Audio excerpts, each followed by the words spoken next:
Mark Selby must be thinking, what have I done wrong? He found a gap earlier on that didn't look possible, and there he's just missed the red, caught the bump of the middle pocket, and that's what drifted the cue ball behind the yellow. That brown counts as a red, as we all know, with a free ball. Colour to follow. And if you just watch this, when he's missed it, it wouldn't have been a problem, but it just caught that little angle, and it just threw it out into the middle of the table and nestled up behind the yellow. Can't believe it.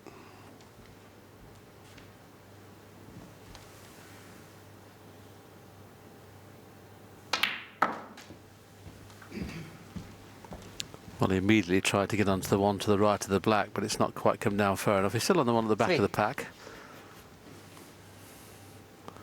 Just making sure that there might be another one on it. Just have another look at the plant. If the plant's a certainty, you can just stunt to get onto the pink, and that will help. Well, we maybe have to go up to the blue this time because the red's in the way of the pink.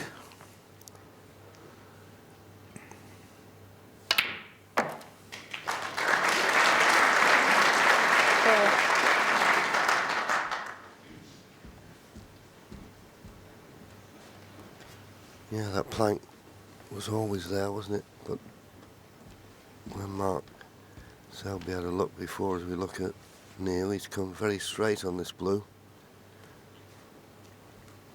But the blue's an easier pot than the pink.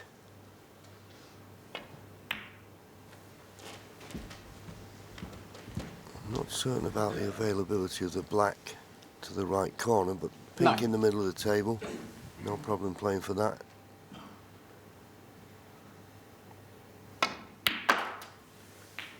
That tells me that the black doesn't go to the right corner. 10. And once again, he's come up a little short on this blue. I've got to be honest, I'm really surprised he didn't just play it slow with check side here, the cue ball, just to, there you can see the angle on the blue, but play for the pink in the middle. Give himself a little bit to do now for the next shot. This was the shot. He had a perfect angle, John. A little bit of left-hand side. It would have been within 18 inches of the pink. Yeah, and if you're just too hard on the pink, you'd be on the blue. But just played it plain ball. This is why he's finished closer to the cushion. But the fact he's straight on the blue hasn't got much room to manoeuvre. That's why he's looking at the red on the right-hand side of the table.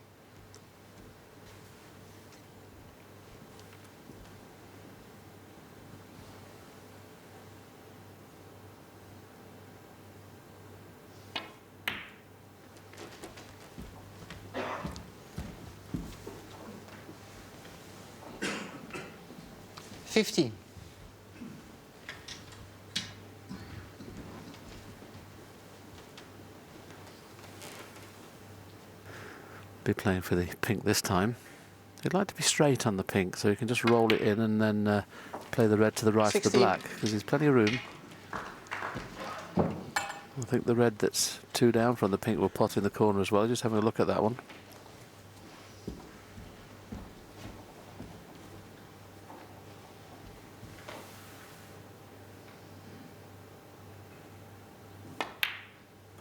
So he's played for that one first.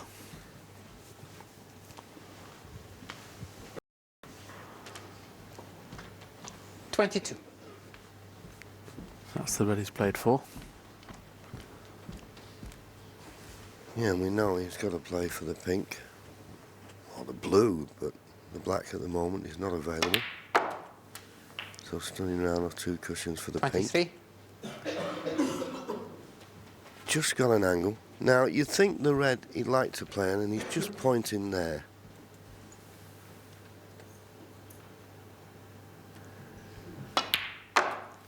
And then potting this red.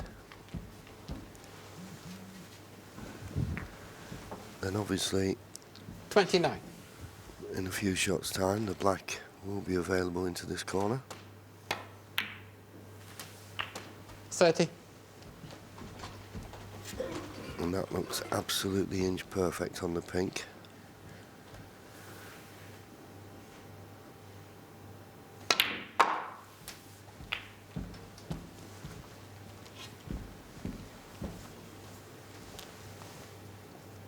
36.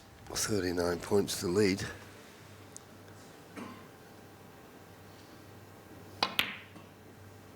It's not a straightforward run to the line. 37.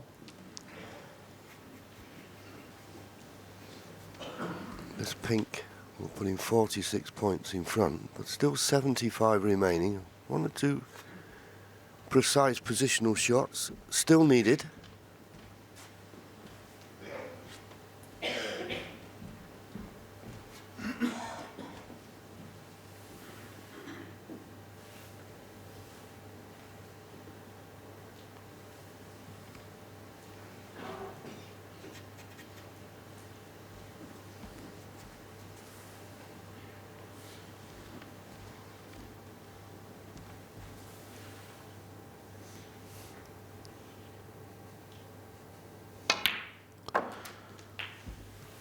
Now this may be a little pacey.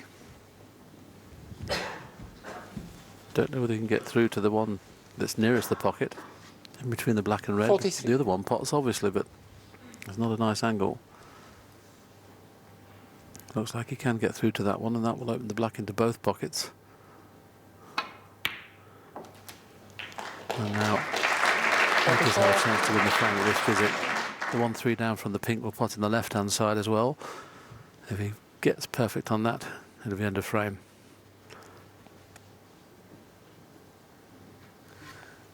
Yeah, but when this cue ball is travelling distances, it's never guaranteed perfect position on the next ball.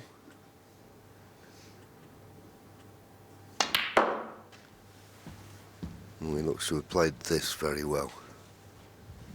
That's perfectly played. 46. This red, the black. And one more 47. red. That's all that's required.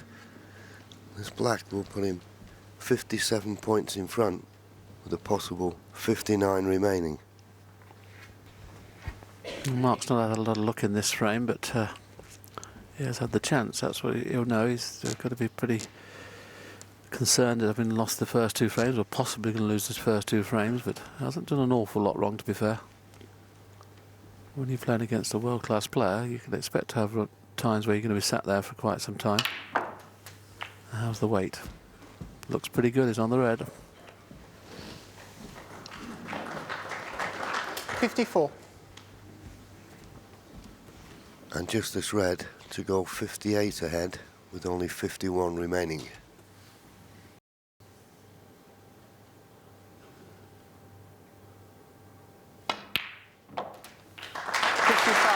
Needed all in the pocket. He's got the perfect angle on the black now, just to flick the left hand of the two reds towards the middle, and bound to be on the one in the corner.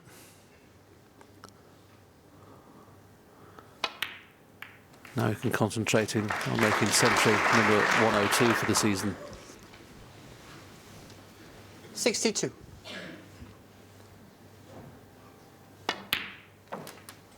$63.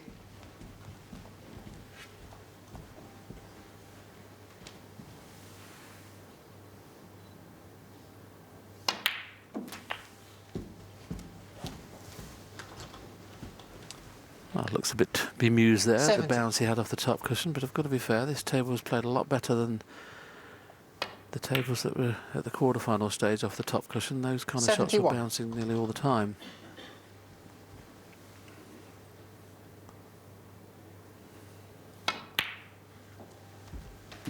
Just keeps so still on every shot, doesn't he? Gets through the ball. That piston-like action he's got. 78. If the red goes in, you would expect a century. 79.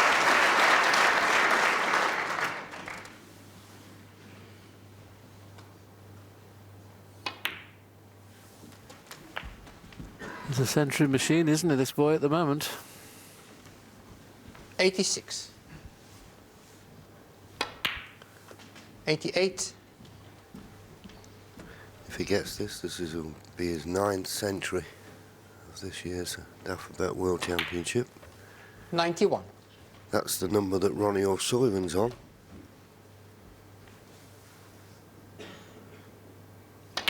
But yes, when he Not the 95. hundreds, will he? Of course. Everything now, he's going to set the standard, and for everybody to try and beat as the blue goes in. 106. Well, another flawless break building display. Needed a second chance. He was given a second chance by Selby, but the rest was perfect. Neil Robertson wins the first 2 frames to level the match at 5-all.